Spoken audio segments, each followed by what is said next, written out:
ইসলাম শেথা জন্মেছে সে আরব থেকে বহু দূরে, সবুজের বুকে লাল সূর্যটা ওঠে আজানের সুরে। রসুলের যুগ হতে 1500 বছর পরেও এসে ইমানের দ্বীপ জ্বলে ঘরে ঘরে আমার বাংলাদেশে। এ যে রসুলের দোয়ার ফসল, এ যে আল্লাহর দান, বাংলাদেশের মুসলিম আমি বাঙালি মুসলমান।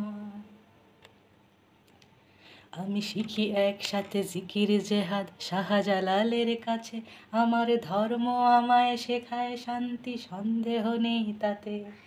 আমি অলি দরবেশ পীর থেকে পাই আল্লাহর প্রেম ভক্তি, আর শত সংগ্রামী বীর থেকে পাই সত্যের মহাশক্তি।